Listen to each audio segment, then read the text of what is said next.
So you consciously choose your three major roles, and three because our primitive brain can count to three and then many. So if you're going to be powerful as a person, and I know that there's a bunch of people out there, they're going to say, no, but I'm smarter than average and I can do five roles or 10 roles, or, you don't know me. Believe me, bro, I know you. So what I want us to do is to start becoming more conscious, start choosing things in a better way for ourselves, and start creating a life that's going to gear us to really take advantage of the opportunities that are going to show up for us in the years to come. This podcast is brought to you by the Integrated Human. We work up, down, inside out to plug yourself into your potential. If you want to see what we are up to and what's next, sign up to our newsletter or follow us on social media. If you like what we are doing, we really appreciate it if you can like our post on social media and YouTube and help us grow.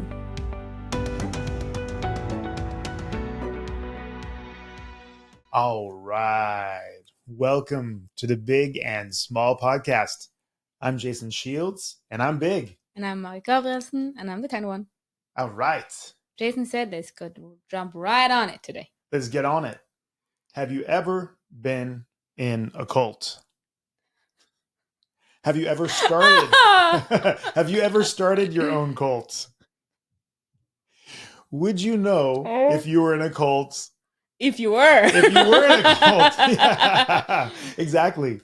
So one of the greatest compliments that I've received in, I don't know, probably the past 5 years is that one of my extremely good, highly intelligent friends was like, you're getting some negative feedback on the cult you're starting.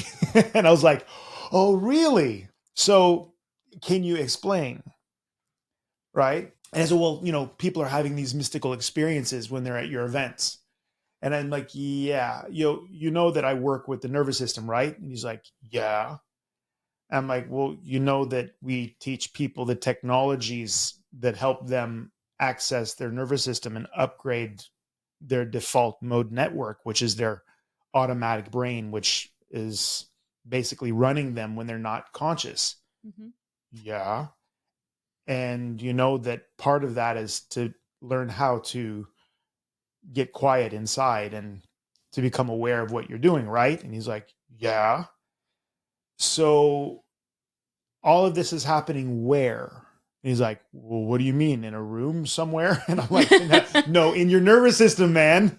So the point is that once you've learned to master your nervous system, every experience known to man is available to you.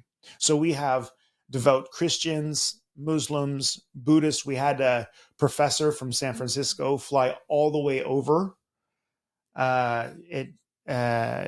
UFC Berkeley philosophy professor who is a Zen monk come to one of our events to check us out and to learn the techniques that we're teaching. So this is not religion and it's not a cult. These are techniques that people are using to access themselves, right? So you know that you're not accomplishing something with what you're doing unless people are disturbed until they understand what you're doing, right? That means that the rumor that you're actually making these great effects and helping people release themselves and get better jobs and get paid more at work and getting healthy, all of these internal things like finding peace and finding courage and breaking out of the old patterns that they had. It's not that I'm making them do that. We are providing the tools so that they can do that for themselves. Mm-hmm. So whether you're a normal atheist, or if you're a normal Christian, or you're a normal Muslim, or you're a normal Buddhist, or you're a shaman, you're welcome, just so it's said. So again, I just wanted to share that with you because I thought it was such... I think we lost half the listeners already, Jason. You just like, how do you know it's a cult? And then how do you know you're in a cult? And 50, half the people, 50 people, just 50% just kind of, woof. Yeah, I think more like 50% went, huh? Yeah, actually, I don't know how I'm in a cult. Well, would you like to know? Yeah, would you like to know? So first of all, anytime that a person is taking away your right to choose. Yeah, actually, because I can then come in with a question here. Because we had this conversation, one of the hip walks we had. Yeah. Before we, because this was some years ago before we were operating the hip. Because we were trying to rehabilitate the first hip. To rehabilitate the first hip. It was actually before the first hip. It was before the operation of the first hip. Correct. And for new listeners, Jason have had 2 hip operations. Yeah. So before hip the first dysplasia, one, lots of high-level sports. Yes. And it just had to happen. So we were walking, and the question I asked you, how do I know that you're not brainwashing me? Ah, that's a very good one. Regarding cult. Yeah, regarding. And your answer was really good, because you looked at me and said, that's a really good question. Yep. And you said, now, let's look at your life. So we started started asking the question. You will remember maybe the questions better than I, but kind of, are your economy better after we started working? I said, yes. Are your relationship with your friends better? Yes. Are your relationship with yourself better? Yes. Are your relationship with your spouse better? Yes. Are your health better? Yes. And you had more of these. And everything in my life has gotten better. Have you become more resilient? Yes. Mm-hmm. Well, that's not brainwashing. But that's an interesting thing, because there was also the method that we were using, because I would make a nuance between two things, but who would choose? I would. You choose. My life. It's your life. And that's the point. It's your life. Yeah. You have the right and privilege to choose, but it's really hard to make a decision if you don't know what things you can choose between. Exactly. And that's why we say, and that's why we say, live by conscious choice. I don't care what you choose. Yeah, that's up to you. That's up to you. Yeah. So when we are in our peer group and someone is doing something that's maybe not good for them, I said, stupid, yeah. But are you choosing this? Yeah. You're choosing this and this, and they go, I choose this. Good. Then I back off. Yeah, exactly. Even if it's a peer group, you choose that. Yeah. Then we're good. Yeah. We'll help you clean up afterwards. To clean up after. Yeah, exactly. So, but that's the point. It's that once you've understood how to self-regulate and you have been given the awareness so that you can make the choice is always yours. And the tools are yours. You know, at the events, we always teach people the tools. And those tools are scientific. Those tools regulate your central nervous system and help you negotiate with the little elf, the evil little fucker in your mind, which is your prefrontal cortex that's constantly self-critical and standing in the way. And people are like, oh yeah, but that's my higher thinking. Yes, it is your higher thinking. But what you don't understand is that you have anywhere between 50 and 150 thoughts a minute. And they're often not that high. And most of them are trash. Most of them are very trashy. Most of them are trash. And what you notice is based on filters that you're not conscious of and everything. So when people are asking you questions and you have an opportunity to actually look at your life and look at yourself, you upgrade. You know, we talked about it. I think it was this weekend. I can't quite remember, but we talked about, in a one way, I'm brainwashing myself. Yeah, that's because true. I'm erasing what's in there and actually consciously putting in what I want there. Exactly. You're changing your frames. Yes, exactly. Because before it's been, you said there's a junkyard of, no, that's the personality, but it's kind of just accumulated things from your mothers and fathers and teachers and preachers. Yes. Now you can take an eraser. Now I don't believe that. I choose not to believe that. This is my belief instead. And then as you grow and your frames get bigger, you can again take that away and put in a new one, because it's about changing the perspectives all the time, and it's a constant evolution on it. Yeah, which is very, very interesting. Yeah, and are you in a cult? Yes, you are in a cult, but you're in the cult of you. You have brainwashed yourself. You have decided to live in a set of frames that will decide what you focus on, decide what limits you. Say, like, in union with yourself. Yes, that's because one of the things you challenged us to do in our event, and you focused a lot on that last time, was to choose your passion, your reason to be here. Yes.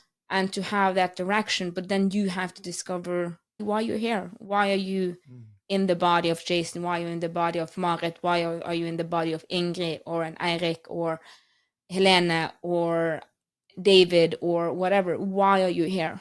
That's it. Why Exactly. are you put here? I didn't give you that answer, did I? No, Exactly. thank God. No, but that's the point. And I've been working with it. I've Exactly. had 4 different versions of it. Yeah. Because I found one at the event. Mhm. I was really happy with it. And then I've been working with it, and I really discovered it's really big, but it's, it's still a goal. It was still a goal, I figured out. It's still not a mission, because a mission and goal is different. Mhm. And then I've been working with it with different nuances and different wordings for the last half year, actually. Yeah. And I've now landed on the mission, which I can be I'm for now as satisfied as I was in half a year ago, but with this one. So but I think it's been stuck now for about 2 months. So I think it's landed a bit. Excellent. And that's exactly right. It's a process, isn't it? Because it's not like, okay, now I have my mission and I'm stuck there the rest of my life. No, it may evolve in a year, in 2 months, in 10 years. You don't know, but you are evolving. You are the process of Marit. You're actually not Marit. You're the process of Marit. Exactly. And I've been able to polish it. Yeah. With kind of fewer words. Yeah.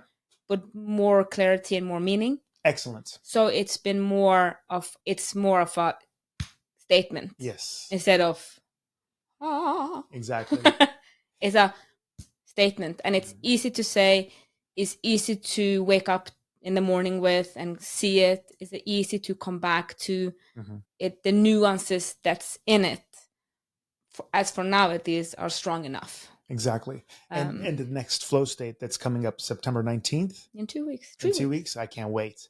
I just finished the chapter in the book, Predicting Success, that deals with roles. And that's what this flow state's going to be about. It's about you choosing the roles that you specifically want to superpower in your life, because that's actually how you get better results. So if you're going to ask yourself, we talked about this whole thing. I give awareness and then you make the choice, right? Once you have the awareness, then it's a conscious choice. So are you more likely to get the less motivation you will have to push through? So that was one of the things that I learned early with my wife. I was like, okay, let's go to that restaurant. And I start to drive, and she's like, okay, yeah, but what about this one and this one and this one and this one and this one? And in the end, I was like, I'm not even hungry anymore. I'm too exhausted to even think about going eating. Screw it. It's like making all of the decisions, having a very clear line of what you want and what you're going to do is important to have the energy left over, the dopamine in your brain left over to punch through and get things done. You want in the long run, if you know what you want, or if you don't know what you want. Know what you want. This is the awareness. With clarity, and not like it's underlying subtitle. Yeah, exactly. Like very many have. They say one thing, but the underlying subtitle of what they actually want. You say you want peace, but you actually want power. Yeah, exactly. For instance. Exactly. I want to be famous, except that I don't want anybody to know my name. I don't want to have to hassle with fans. I don't want to, exactly, to get the clarity about what it is you want in your life. What is the meaning of your life? But also these roles that we're talking about are so important, because in your life you have maybe 150 roles you play every single day, and they come kind of like, I don't know, tumbleweeds on fire that just set your life on fire, because you're just going from the one thing to the other, fixing. But you kind of don't know where the tumbleweeds are coming and which ones you should focus on. And you just kind of take whatever you can grab at the time. And when people ask you for stuff, you don't know if you should say yes or no, because you're not real sure what role you should prioritize. Is it friend or is it mom? Yeah. And I think, like we talked about a little bit, I think it was the last podcast, but we talked about, I often feel like say you have mom or friend as a role, it's usually not big enough. You haven't expanded the terminology for yourself what that role is, because a mom for one person, definition of that will be a different role for another person. For instance, one mom will have training in her definition of being a good mom, while the other one will have baking. Yes. So I really have to go in and kind of expand. And I think what's actually quite interesting now, because we have had a turbulent day. Yeah, it's been action. It's been a turbulent day. So I'm just because I had a flat tire. It wasn't my flat tire; it was my husband's flat tires. Yeah, cats got in a fight and went to the vet, and I had to run through downtown. Never run that quickly in my life. I think wow. to throw my keys to my husband so he could take my car and go to Bergen. Yeah, exactly. And I waited an hour for the car because I can change my own tire. Thank you very much, but they don't have spare tires in modern cars. Don't have spare tires. That's the craziest thing ever. I had to wait an hour. I could change the tire in 15 minutes. That sounded okay. Maybe not 20 minutes. Yeah. If I knew where the thing was. But I had to wait an hour. Yeah. Anyways, and I just went through, okay, how many roles, like if you would have small roles, how many roles would I have had today? I would have been a customer, I would have been a secretary, I would have been a wife, I would have been a friend, I would have been a CEO, I would have been a podcaster, advisor. Bitch, because I was very annoyed at one point. A doggy mama, daughter, because I talked to my mom today. Exactly. Like that's just the top of my head. I've had 10 roles. Yeah, already. And that's just bam. There's like on top of my head right now. Exactly. And it's 2:00. Yeah, exactly. And I have been in 2 places this whole like I haven't moved. Yeah. I've been at the clinic. Yeah. And at home. And how many times have you answered a message on your phone? I can't even. Yeah, and a friend, of course. Exactly. Friends, a mentor, leader in a club, and client. You know, it's so many. Yeah. So that's also the challenge, because then you talked about having roles and how important it is to have. Like my husband's a chiropractor, right? So one of his roles is chiropractor. Thank God. So grateful for that. I never travel without a chiropractor. That's true. You know, I'm in 98% of the time I'm either with you, I receive. That's right. So if I have a crisis, I'm always good. Always taken care of. Yeah. Anyways, but so you could so he's a chiropractor, you're a chiropractor, but you don't have the role as a chiropractor for as long as I've known you. I or at least consciously talked about this since 2015. You have had healer. Yeah. And healer is such a bigger role, and it's more work everywhere in your life. Yes. Than chiropractor. Exactly. Because a chiropractor works in the office. Yes. And then you're getting a conflict when you walk out of the office. Yeah. Because are you then a chiropractor or not? No, you're not. Then you switch hats. But you can 24/7 be healer. That's true. And also, if I'm a chiropractor, I'm also limited to things that chiropractic treats. Exactly. But if I'm a healer, I can sit down next to somebody who's just lost their husband or their wife. And just be there. And be completely congruent with my roles, instead of, okay, I'm going to take care of this guy. Yes. I'm a chiropractor. I should be adjusting his low back, but I guess it's something else now. Yeah. There's no conflict. And though you say, oh, I would have no conflict with that if I was, situationally, interestingly enough, you could have a conflict. And I think also a lot of people, because we get the role, say chiropractor. Yes.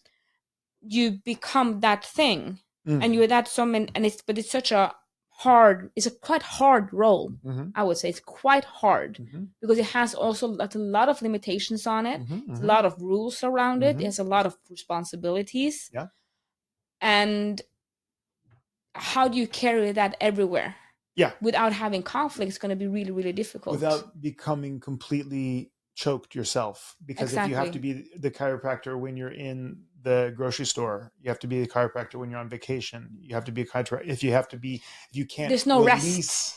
That role sometimes and step into another role. If you're the chiropractor when you come home to your kids, for example. Exactly. I have a friend, and all of his kids, only play they do is pretending to be chiropractors and talking about fixing people's necks and backs and sciatica. And it's like, okay, maybe you should do other things with your kids and talk about chiropractic, bro.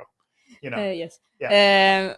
But it's not I can see how that's not it's such a tight role in many ways. But healer, like you have, it's more, you can bring that everywhere. Yeah. Without being choked by it. And but you can take the healer can take different forms. Yeah.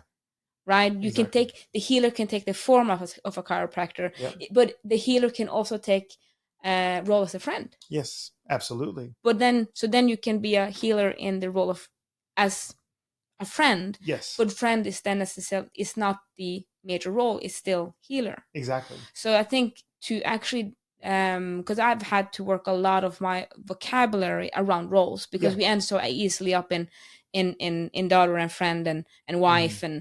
and husband and Yeah. psychologist and nurse and Yeah. chiropractor and Exactly. teacher. Yeah. But you know, how to have more of a bigger picture on it, I think it's very healthy. It's really helped me, at least the same way that working with the mission and really chewed on that mission, and it's still too goal oriented, it's not mission enough, it's too long, it's the nuances here is really difficult. Like we had one that came up and said my in their mission they said hard work, Yeah. inspiration for hard work. Yeah.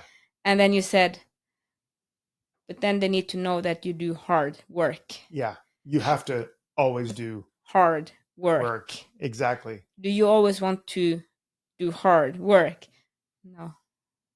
And you need to express that. Yeah. Because if not, how would they know? Yeah. You need to be able to do that thing. Exactly. But is that the only thing you want to be? Is hard and work? then that was kind of no, because that was not a grind he actually wanted. Exactly. He wanted to be your inspiration. Yeah. For accomplishing. Yes. That was his goal. Exactly. Not actually hard work. So, but same with the roles, to actually expand them. Yeah. Exactly. And dare to think big. Yeah. Exactly. Exactly. Because then you can have those 3 roles that you talk about, but you can have that everywhere. Yeah. Without having conflicts. And I think we touched on it in last on last podcast, that you can then start to power stack your roles. Yes, you power stack them. That's exactly power right. stacking is so Power cool. stack. Power stacking is so cool. It's Yeah, like it having is. if you play you know you have a draw 4 card and a twist and a change color and Yeah. Yeah. Yeah. Well, without giving away too much of the amazing things that are going to be available for people at the events, because you should definitely come. I'm looking in the camera right now. I have like the camera's there, but that's my camera. You should definitely come. Yeah. I want to talk to you about how you power up with choosing your roles. So this is the major thing. Your brain has a certain amount of dopamine that it produces. That dopamine is the mechanics of motivation.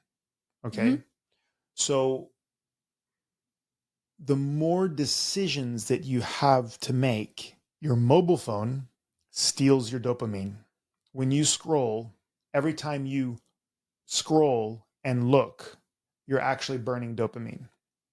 So if you're starting your day scrolling on your phone, you're actually depleting your ability to make decisions the rest of the day, because your brain literally has a certain limit to the amount, physiologically, the amount of dopamine that it can produce every single day. So don't burn that on crap. That's number one, because then you will make worse decisions the rest of the day, because you'll be defaulting to your automatic behaviors, because that's why we have the default mode network in our brain. It is to take over when our conscious ability to relate to things goes away. Okay. So that's why it's a protection mechanism. So we behave somewhat like us when our brains are completely wrecked. Right. So chunking is something that we've covered before, right? So Magnus Carlsen, for example, doesn't look at a chess piece as a thing. In fact, when you look at a position, he doesn't even see a position as a thing. He sees positions and games, groups of games with that position in it, as a single unit. It's called chunking. And that's why he can calculate super fast. So he can calculate in less than a minute something that would take an average club chess player almost 2 years to calculate if they were given that much time. And that's because he's already analyzed, because he has a chunk, he has a group of games that proves his thinking process and gives him an instant reaction and answer. So What do your roles do? They chunk decision making and behavior so that you know in this role, this is how I behave, so that you don't have to make conscious decisions about it. Will you then say that if you are in a new period of your life, Yep. that you need to have a look at your roles? Absolutely. Say you're becoming a mom, or Yes. your kids are moving out. So Yep. not that you're not being a mom then, but life changes. Yeah. You entering retirement, you changing profession, Yes. you going from student to worker. Yep. You will say then in every major transition, Yes. was the word I was looking for, You in should life, deep dive into you that. need to have a look at your roles. Absolutely. Because if not, you will get stuck. Yes. Because the patterns that worked the previous 10 years will not work in the next 10. Because Exactly. your mission might have changed, your direction has changed. That's right. That's exactly right. And well said, because you need to make this a conscious process. So you consciously choose your three major roles, and three because our primitive brain can count to three and then many. So if you're going to be powerful as a person, and I know that there's a bunch of people out there, they're going to say, no, but I'm smarter than average and I can do five roles or 10 roles, or, you don't know me. Believe me, bro, I know you. And I know it's not the ladies saying that, it's the guys. Oh, you don't know me. Yeah, I do know you because I'm one of you. I thought the same thing. It's actually not the case. You have the ability to truly dedicate yourself to three major roles in your life, and they can combine, and you can of course do the other things as well. But when somebody comes to you, hey bro, can you come on Sunday and help me move? You know immediately, if your major role is to be a father, if you're available on Sunday, and it doesn't cost you anything to say no if you've been away on a business trip and you come home and you haven't seen your kids. Because father comes before friend, for example, or party kid is not one of your roles. Therefore, you're not going to say yes to go out for a hard party with the bros if you have other responsibilities you need to take care of. There's no conflict. And that's the thing. There's no emotional conflict because that's just who you choose to be. And not because I'm going to be better than anybody else, or I'm going to, because then you're not really understanding your role. When that is just the way you do things. Yeah, because I've had a transition. I've been more conscious about it the last year because we talked a lot about more of the funnel, the flow funnel. Yeah. So we're really working with it, and I'm learning more and more. And because I quit competing in jiu-jitsu, which jiu-jitsu was kind of my major role, and athlete and competitor was my major role for many years. Yeah. It's been a very interesting transition from there, where I kind of been in limbo. Yeah. Because I should train, but I could also not train. Yeah. And how should I win every role, or should I not? Should I give role? Like, it's been very difficult to know how actually to relate to the sport and to training when that was not my role anymore. Yeah. Can I add to that? Yeah, of course. Because it's one thing, it has to do with your relationship to it. But I will tell you, and this is a really funky thing. So if you're listening to us and you don't do jiu-jitsu, many of the people listening to us don't. But when you are training 2 and 3 times a day, I train 20 hours a week. 20 hours a week. We trained 20 hours. We did something. We wasn't good at taking rest. So we had 20 hours, pretty high intensity. Yeah. Moderate to high. Moderate to high intensity training, right? A week, yeah. But imagine this. If you're training 2 or 3 times a day, how often do you shower? 2 or 3 times a day. Yeah. You shower after every training, right? Yeah. So then have to. Yeah. You have so much sweat on you. Yeah, you have so much sweat on you. Yeah. But then when you've been doing that for 10 years, and then you stop being a competitor and you're training 3 times a week, when do you shower? You have to start thinking. Yeah. Your pattern exactly. goes like when did do I smell? When did I shower last time? When was the last time I showered? Last time I worked out 3 days ago? Oh my God. The whole point is that is a great experience for people who are competitors or have been competitors, or people who don't understand what I'm saying. When your role changes, it affects absolutely everything, all the way down to taking a shower. the small decision-making power that you have. How you pack your bag. How you pack your bag. I what you grab in the morning to put in your bag. forgot my gym clothes. Never. And all of a sudden, yeah, showed up 2 times within a week without a gi. Yeah. Which is your major outfit for training. For training, yeah, because it's just not the priority anymore. Yeah. Food? Yeah. Difficult all of a sudden. Exactly. What do you eat? When do you eat? Yeah, when do you eat? Because you have a very strict pattern for eating when you're competing, and a very strict way of treating your body. Now, before it was literally building blocks for muscles and performance. But now it can cutting be weight, and now it can be enjoyment. Enjoyment, and how do you do that? And how often can you enjoy? Because you don't train out that much, but you don't want to become a grape.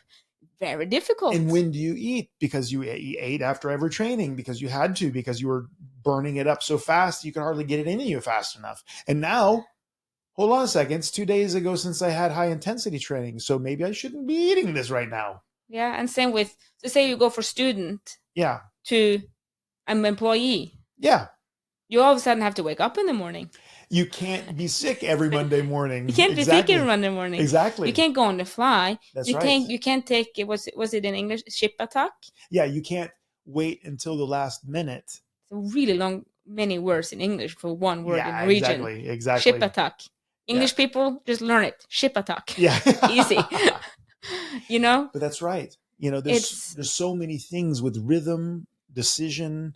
Everything has to do with this roles and priority. Say that your role has been friend, but then and that works really good in high school. Yeah, because usually, at least in high school, I had like my group of friends. Yeah, it was the one you hanged out with at school and after school. Yeah, like you couldn't get enough of each other. Yeah, but then one moved to Stord, and one moved to England, and one moved to Oslo, and then all of a sudden, no one's there. Yeah. And then there's no reason for you to have that as your major role. No, but how do you not? Because it's so important. But then people get family. Yeah. Like I have some of my best friends. I haven't talked to in 5 years. Yeah, exactly. But I still regard them as friends. Yeah. But if my role was friend, I would have had a lot of difficulties. I would have used all my weekends traveling to them. Exactly. To having to keep the relationship. Exactly. So it's been very. I never thought about it like that. That actually before every major transition in life, to actually have a look at the roles will be very, very important. And I say that actually, if you were to truly be a self-reflected human being, every 3 or 4 months, you should have a sit down with yourself. Have a meeting with yourself and get an overview. Are we still aligned with ourselves? Exactly. Are you still integrated? Are you in agreement with the choices, the conscious choices that you're making in your life? Right? Mm-hmm. And again, I'm not making those decisions for you. You are. You are making the decisions for you. But that I'm making you aware that it would be a very good idea if you took a conscious relationship with yourself in your life. That I am doing. And using tools like what we're providing at the flow states, that allows you to access your subconscious mind, like Carl Jung talked about, in order to directly program your subconscious mind so that you can change your default mode network, your automatic behaviors. Moving the frames of the way you yourself look at and deal with and relate to your life so that you can do things better for yourself. And therefore, everyone around you. Look up the definition of cult, my friend, and see if that fits. Me and Jason are learning to handle hate. Yeah, exactly. It's we had our first hate comment on real. Like, we're getting some hate, and I also would like a little bit more love, but hate is good. Well, we always want more love, but I love me some hate too. It's we actually got a spicy hate comment on YouTube. Yeah. Ooh. On one of the shorts. Go find it. Go find it. You should be amazed with the energy that went into that. That bro made a good comment. Like, it wasn't valid. It wasn't correct. But man, he spent some time crafting that. Jason and Marit making a cult for ladies that want to take over the world and piss out men. This guy's obviously somebody who is on the woman's side of relationships. And I'm like, bro, no. Something like that, No. Yes, well, you are. Well, you're on the female side of positive relationship. That's true. I'm on the side of good relationship. Yes, I'm not. you are. I'm not on the man. You are for building strong men and strong women. Yeah. And owning. You are very. I have to say that you are an extreme advocate. Oh, advocate. Oh, nice words. Yeah. Expanding. For building conscious, strong men. Yes. That accept male power and male energy, and very strong females. They'll accept their female energy. Yes. That you are. That's it. That's exactly right. That's what you are. Yeah. So if, I ask you, is your relationship with your spouse better? Oh, much better. And if I ask him, is your relationship with your spouse better? He will say, hell yeah. Hell yeah. So, and that's the point. It's not about who's getting more in the relationship. It's about it's really working together. Working together, partners. Being partners, and me owning that I'm female and him owning that he's male. Yes. I would also call that in a very spiritual, energetic sense of it. Yeah. And it's not just down to genitalias. Yeah. Chromosome. On chromosomes, it's more, you see patterns of female energy versus and male energy. And then you can actually accept that part, which then you have less conflict. Yeah. We are peacemakers in the war of chromosomes. I won't get a t-shirt. You're gonna get a t-shirt. Yeah. Oh my god. Not a cult. I said I'm gonna get one that says the cult of me. The cult of me. Yeah, that's what I'm saying. That would be correct. I'm also the queen of my universe. So that's actually true. Yeah, exactly. Yeah. All right. Remember, you matter. Unless you multiply yourself by the speed of light squared, then you're energy. But if you can't be energy, matter. Thank you for listening to our podcast. We hope you felt we added something to your day and hopefully your life. If you want to learn more, subscribe to our newsletter and find us at integrated-human.com. That is integrated-human.com. Integrated Human on YouTube and other social media platforms. Have a great day and thank you again for listening. Love, light, and upgrade from us at the Integrated Human team.